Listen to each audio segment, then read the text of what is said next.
Hai guys, apa kabar? Jumpa lagi dengan Bude Yakub di sini.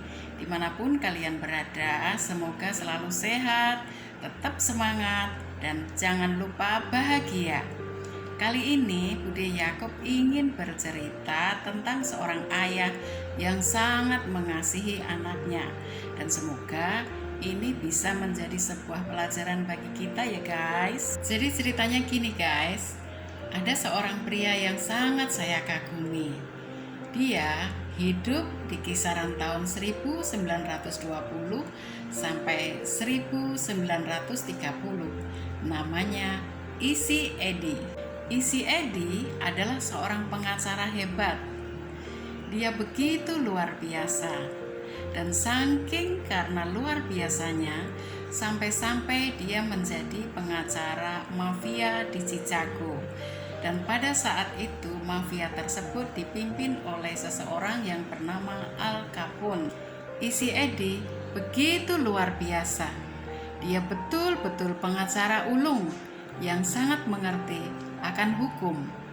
Dia memiliki begitu banyak koneksi dan menggunakan manipulasi sedemikian rupa sehingga tidak peduli tuntutan apapun yang dihadapi oleh Al Capone dan anak buahnya, maka tidak ada seorang pun yang bisa memenjarakan mereka.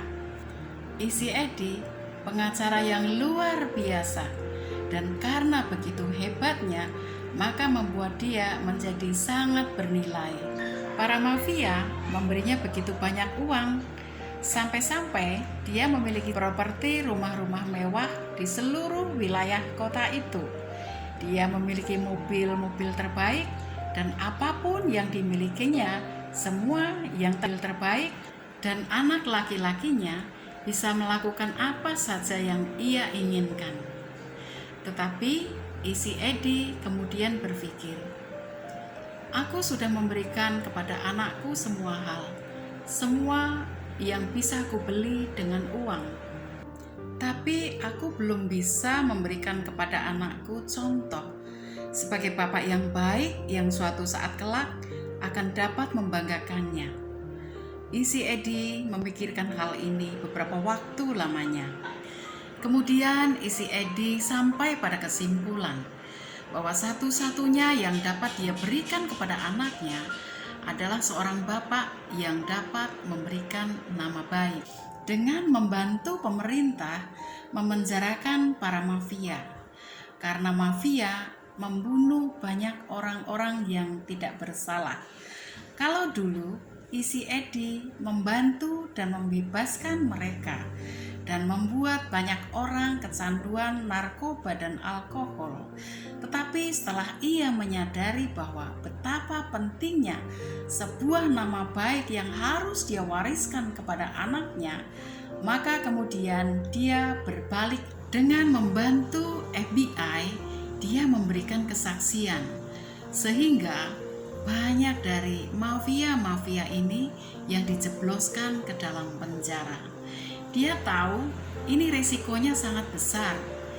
Dia bisa saja dibunuh dengan apa yang telah diperbuatnya ini. Dan benar, ketika pada suatu hari dia sedang mengendarai mobilnya, tiba-tiba ada mobil lain yang mendekat.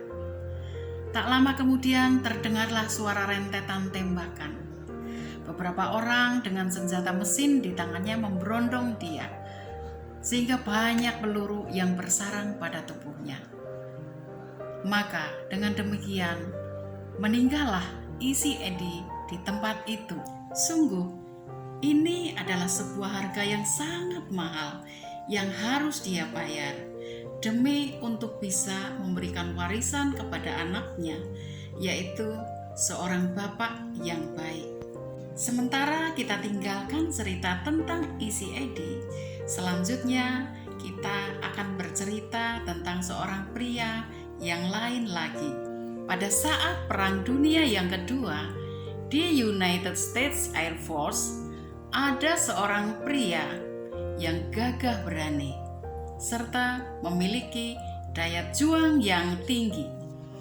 Dia bertugas di kapal perang USS Lexington, dan ketika dia lepas landas dari kapal itu, bersama dengan skuadron 6 atau 7 pesawat lain untuk pergi berperang melawan Jepang. Dan waktu mereka terbang di udara, mereka baru menyadari bahwa seseorang di kapal itu lupa mengisi tangki bahan bakar pesawatnya. Lalu dia berkomunikasi dengan pemimpin skuadronnya melalui radio. "Saya harus kembali," katanya. Kemudian pemimpin skuadronnya pun menjawab, "Kembalilah, kami akan terus maju." Dan dalam perjalanannya kembali, dia melihat pesawat pembom Jepang datang untuk menenggelamkan kapal USS Lexington, di mana ada ratusan awak kapal di dalamnya.